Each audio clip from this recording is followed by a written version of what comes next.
Hey guys, my name is Eyana. I'm a first year medical student, and today we're going to be talking about my journey into medicine.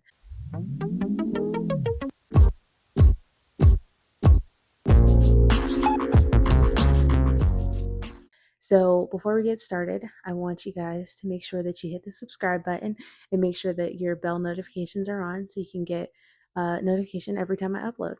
Before we get started on the video, I just want to do a couple of disclaimers. One, I'm going to be holding the mic like this the entire video. Everything about this is my personal journey, and it definitely does not look like a cookie cutter book recipe for how to get into medical school. My hope for sharing my journey is to have somebody like me or from my same background to be able to be inspired or kind of get some ideas of what they can do. The last thing I want to make sure that I say is that any opinions of anything are my own and not any of the institutions that I may talk about. So just keep that in mind when we're talking about this entire experience. First thing we're going to talk about is my why. So the thing that kind of re-sparked my interest in medicine was Dr. Pimple Popper, but really my seed, if you guys watch Dr. Gray, was really being a primary caretaker for my grandma. And at the time, I didn't really think a lot into it. I was just thinking, oh, well, it's my grandma, I'm just going to take care of her.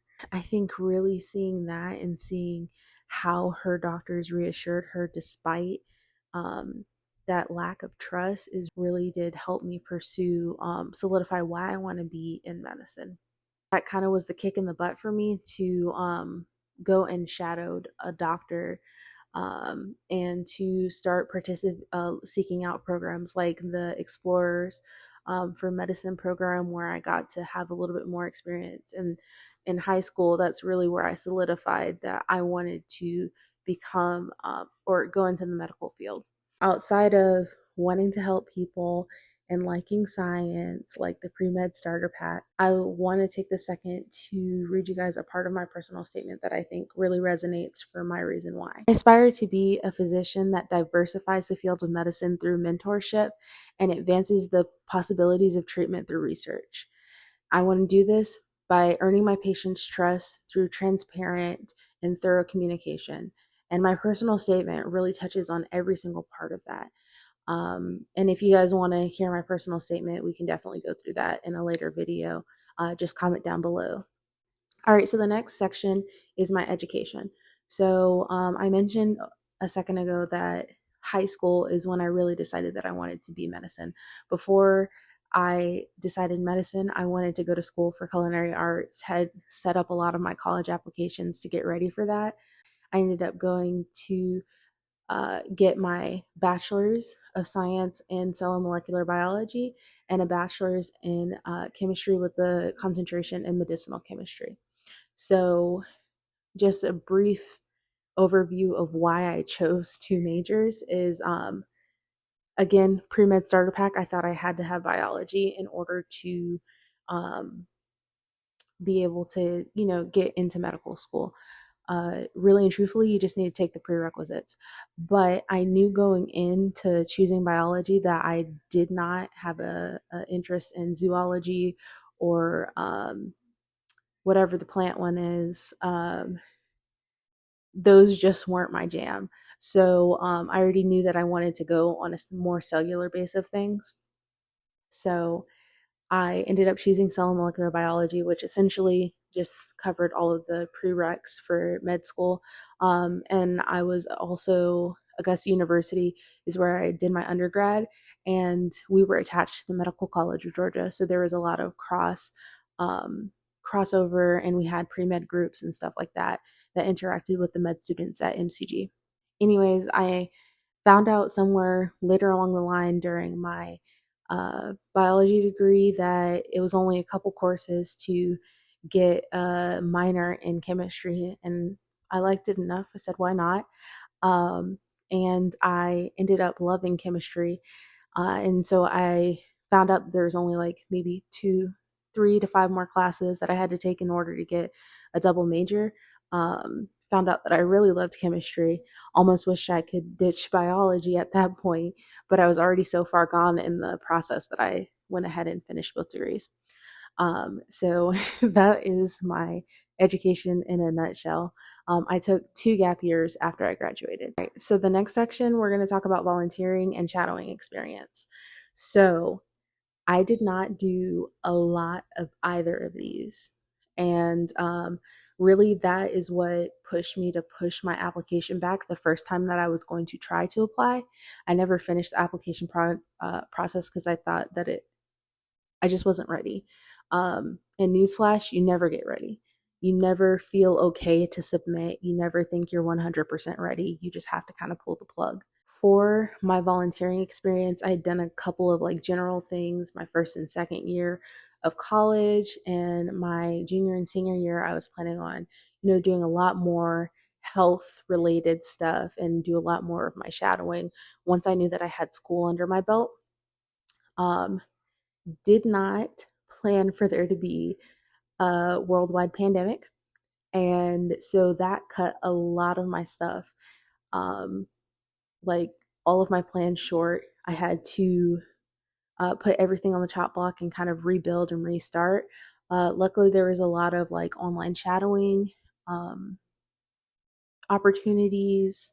And really and truthfully, this was another reason why I chose to hold off on my first application, because I just didn't feel like my clinical experience was strong enough to apply. And then the first time that I applied, I also was applying late. The time that I actually applied, I had a couple more experiences under my belt.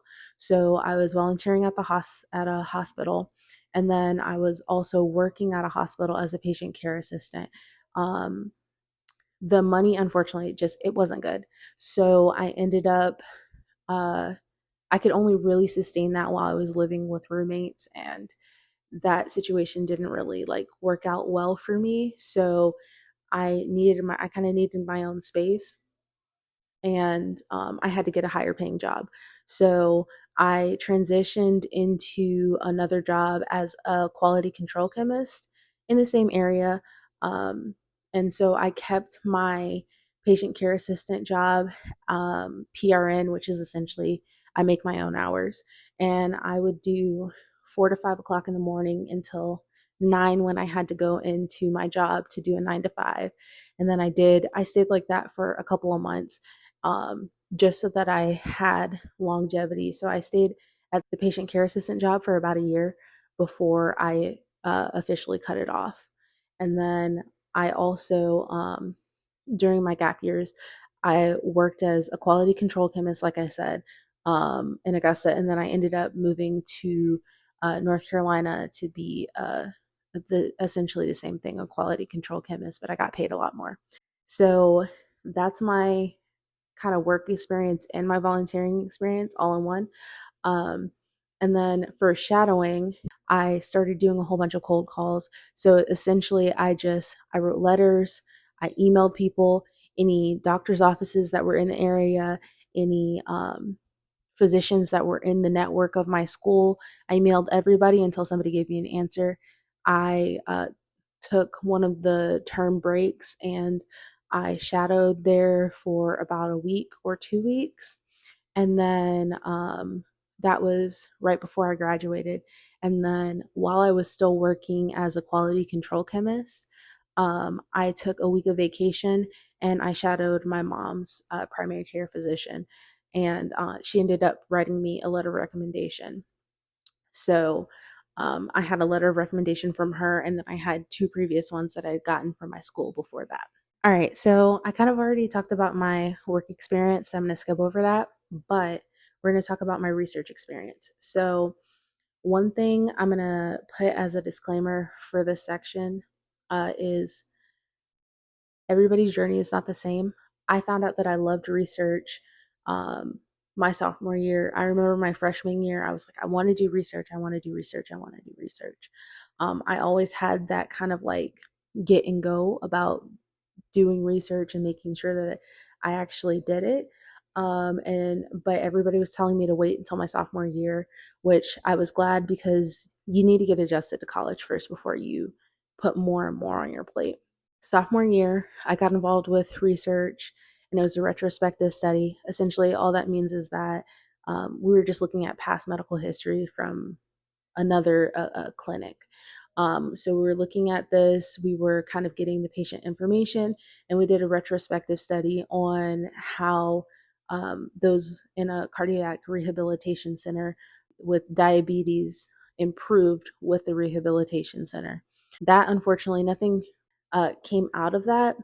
I was supposed to be doing a poster presentation, and then something happened, and I think the conference that I was going to present at fell through, or it got canceled. So that was my sophomore year. My sophomore year summer, I was in a summer scholars program at my school, and essentially we got paid to do research. I found myself in a biology lab where we were looking at pancreatic cancer cells and the pathway in which fibrosis occurs.